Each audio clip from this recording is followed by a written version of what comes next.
D Balakotaiah గారు. ఆయన DNA పత్రిక నడిపాడు, సంపాదకుడు, మంచి రచయిత, మంచి కళాకారి, మంచి వక్త. జాషువా గారి దగ్గర నుంచి రాయపోల్ సుబ్బారావు గారి దాకా, నన్నయ్య దగ్గర నుంచి ఇవాళ ఆధునిక కవుల దాకా కూడా సాహిత్యాన్ని, చరిత్రని ఎరిగి మాట్లాడే మనిషి. మన కళాకారుల సమస్యల్ని ప్రభుత్వం దృష్టి తీసుకెళ్ళడానికి సరైన వాడదని నేను నమ్మే వ్యక్తి. అమరావతి ఉద్యమంలో ముఖ్య పాత్ర వహించి కంచిచారం నుంచి అమరావతి దాకా ఎదిగిన మనిషి. ముఖ్యమంత్రి గారి దృష్టిలో పడి ఈ బాలకోటయ్య గారు ఏదైనా సరే కార్పొరేషన్ చైర్మన్ చేయాలని చెప్పేసి కంచిచారం నుంచి హైదరాబాద్ దాకా తీసుకెళ్లి ఆయన కార్పొరేషన్ చైర్మన్ ఇచ్చారంటే చంద్రబాబు నాయుడు గారి దృష్టిలో ఆయన ఎంత గొప్పగా ఉన్నాడో ఆలోచన చేయండి. అటువంటి పోతుల బాలకోటయ్య గారు మాకు చిరకాల మిత్రుడు. మా అదృష్టం ఏంటంటే నందిగామ ప్రాంతంలో ఎంతసేపు హైదరాబాద్ కాళేశ్వరరావు, ముక్చాల రాజా గారు, ఆంధ్రత్న గోపాలకృష్ణ గారు, మాడపల్లి హనుమంతరావు గారు ఎలా అంటే ఈ తరంలో కూడా మాకున్నారు. డి బాలకోటయ్య గారు, సంగయ్య గారు అని చెప్పుకునే మహనీయులు వాళ్ళు. కళారంగంలో కూడా అదేవిధంగా ఇవాళ మరి నందిగామ కోయిల, ఇప్పటికి కూడా నందిగామ వాసి రకాలని పదవి చేస్తుంటూ బాలకోటయ్య గారిని వారి సందేశాన్ని ఇవ్వాల్సిగా కోరుతున్నా. సభకు నమస్కారం.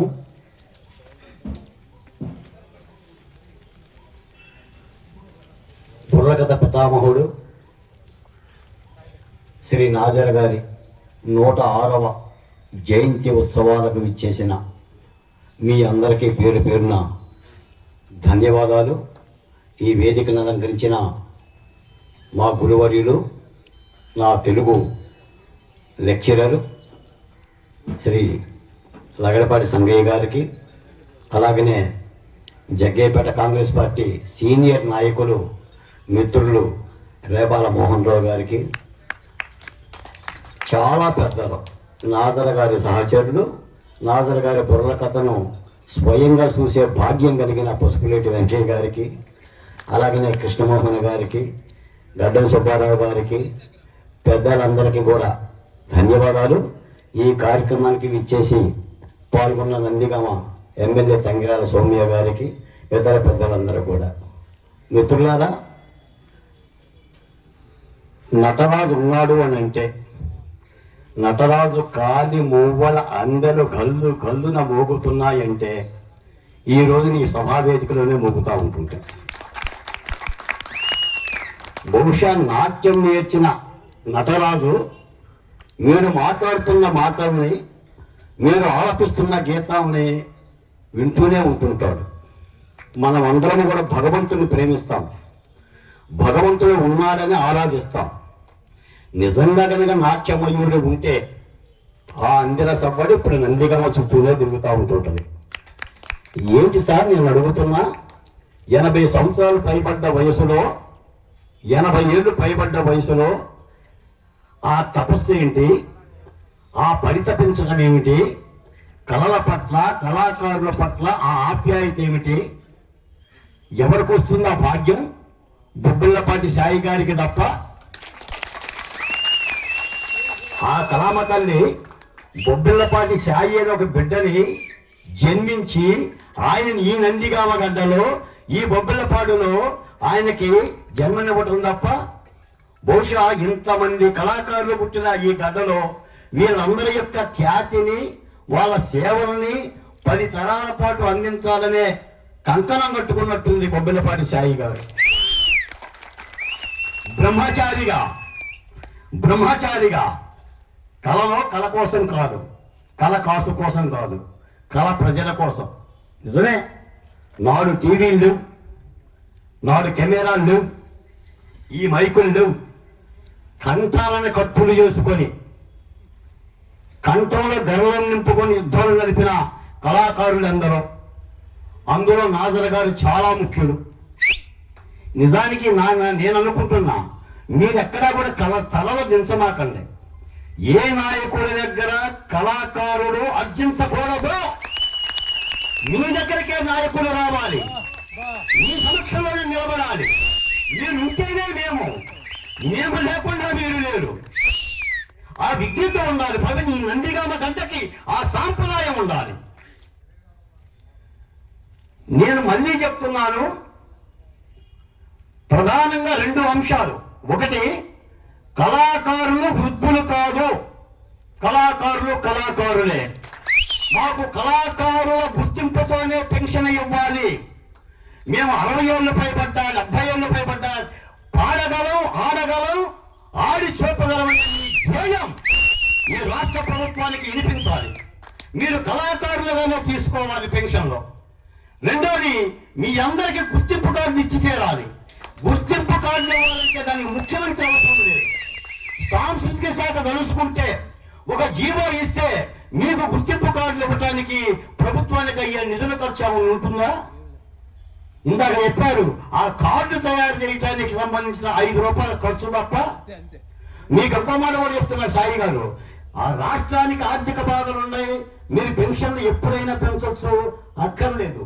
ఖచ్చితంగా చంద్రబాబు నాయుడు గారికి, ముఖ్యమంత్రి గారి దగ్గరికి తీసుకువెళ్లాల్సిన వ్యక్తులు కనుక తీసుకువెళ్ళి, అయ్యా ఇది మా సమస్య, ఈ పెన్షన్లు పెంచింది మీరు, ఈ పెన్షన్లు రెట్టింపు చేసింది మీరు అనే విషయాన్ని చంద్రబాబు నాయుడు గారికి అర్థం చేయించగలిగితే మీ సమస్యల మటుమాయమైంది.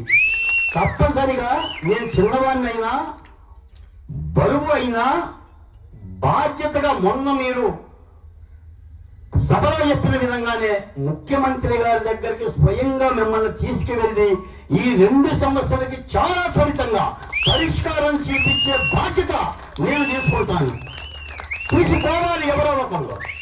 ఎందుకంటే ఈ కళాకారులు వృద్ధులు కాదు, కళామ తల్లి బిడ్డలు అన్నది గుర్తింపు ఉండాలి. ఆ శ్వాస వేరు. కళాకారుడుగా జీవించటమో, కళాకారుడుగా మరణించడం అనేది ఆ కళాకారుల యొక్క గొప్పతనంగా సాయి గారు చెప్పారు. నీకు ₹1,00,00,000 ఉంటే ఉండవచ్చు, నువ్వు పోలవరం కట్టవచ్చు డబ్బులతో, నువ్వు పరిశ్రమ పెట్టవచ్చు డబ్బులతో, నిలువెత్తు బంగారం భగవంతుడికి అర్పించవచ్చు. కానీ కళాకారుడిగా నువ్వు నాట్యం చేయాలంటే, నువ్వు పాట పాడాలంటే, నీ గొంతుకు వికసించాలంటే, మీరు ఒక నాజర్లా తయారవ్వాలంటే అది పూర్వజన్మ సుకృతమే. కళలో నిజంగా ఆ రక్తంలో ఉండే కళలో దానికి ఒక DNA ఉంటుందేమో. ఆ DNA కలిస్తేనే కళాకారులు అవుతారు. ఇప్పుడు మా లగడపాటి సంగయ్య గారు ఉన్నారు, అద్భుతమైన రచయిత, మహారచయిత, నిఘంటువుల్ని పఠించిన రచయిత. నేను రాజధాని అమరావతి ఉద్యమంలో యుద్ధం చేస్తున్నప్పుడు, టీవీ డిబేట్లలో నిత్యం మాట్లాడుతున్నప్పుడు సంగయ్య గారిని పదే అడిగేవాడిని, చాటు పద్యాలు చెప్పండి, వేమన శతకాలు చెప్పండి, సూటీ శతకాలు చెప్పండి. జగన్మోహన్ రెడ్డి గారికి ఆ యొక్క శతకాలతో ఈ యుద్ధానికి శ్రీకారం చుట్టాలి, రైతుల్లో చైతన్యం రావాలి, ప్రజల్లో మెలకువ రావాలంటే ఈ హితవచనాలు కావాలని పదే ఎన్నోసార్లు ఆయన అడిగి, ఆయన చెప్పిన పద్యాలని టీవీ డిబేట్ల ద్వారా వినిపించిన వాడిని. మీకు ఇక్కడే అజ్మీర్ మక్కపేటలో అజ్మీర్ వీరభద్రయ్య అని చెప్పేసి ఒక ఎస్టీ లంబాడికి సంబంధించిన పంతులు గారు ఉండేవాళ్ళు. ఆయనే చెప్పేవాడు నాకు చాటు పద్యాలు. నిజంగా ఆయన పరమపదించారు. ఆలమందల చెదరైన పశువుల కాపరిది తప్పు, సేనలు చెదరైన సేన నాథుడిది తప్పు. ఏ జగన్మోహన్ రెడ్డి, ఆవులు చెదిరిపోతే తప్పు పశువుల కాపరిది, సేనలు చెదిరిపోతే తప్పు సైన్యాధ్యక్షుడిది, ఈ రాష్ట్రం వల్లకాడైతే బాధ్యత నీది అని చెప్పేసి యుద్ధం చేసిన వాళ్ళం, అమరావతిని కాపాడుకున్న వాళ్ళం. మీకు ఒక్క మాట చెప్తా చివరగా, బంతిపూలు పూసిన తోటల్లో, అమరావతి తోటల్లో క్వాంటమ్ వాలీ వస్తుంది, మల్లెతీగ పందిట్లోకి బిట్స్పిలాని వస్తుంది. ఈ రోజున మనం ఉన్న పరమపదించిన ఆంధ్రప్రదేశ్ అవనికి 5.5 కోట్ల మంది ప్రజలకి అక్షయ పాత్ర అమరావతి అవుతుంది. ఎన్ని నిందల పడ్డా, ఎన్ని యుద్ధాలు జరిగినా యుద్ధంతోనే గెలవాలంటారు. అమరావతి యొక్క విజయాట్టహాసం నిజంగా ఆ అమరావతి పేరు పరపులోనే ఆ బలం ఉన్నట్టుంది.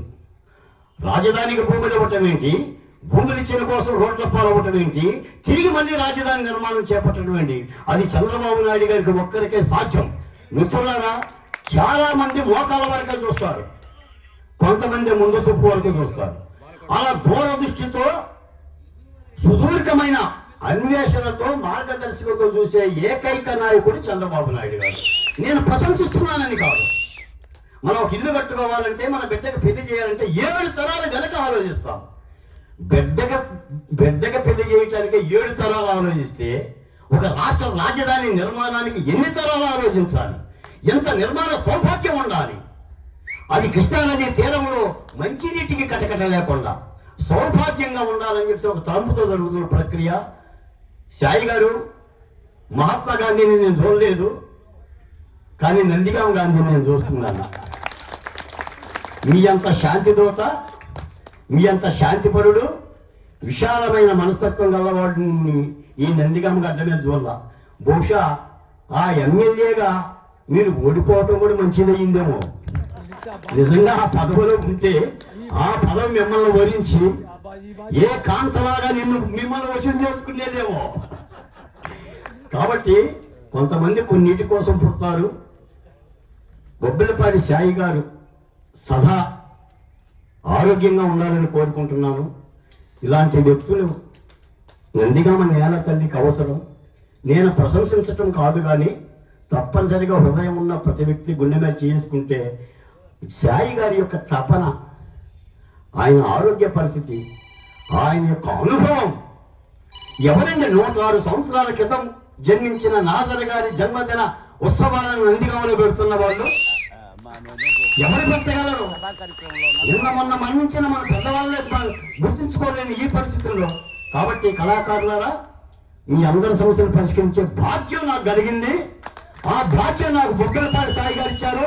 ప్రమాణంలో చెప్తున్నాను, ముఖ్యమంత్రి గారి దగ్గరికి బొబ్బిలపాటి సాయి గారిని తీసుకెళ్ళడం ఖాయం. ఈ సమస్యలను ఆయన విన్నవించడం ఖాయం. ఈ సభా వేదిక తప్పనిసరిగా ఇక్కడ ఉన్న కళాకారులందరూ కూడా మంచి జరుగుతుందని, ప్రభుత్వం కూడా ఆ దిశగా అడుగులు వేస్తుందని చెప్పని నన్ను ఈ సభకి ఆహ్వానించినందుకు సాయి గారికి మరోమారు కృతజ్ఞతలు తెలియజేస్తూ సెలవు తీసుకుంటున్నాను. జై అమరావతి, జై ఆంధ్రప్రదేశ్.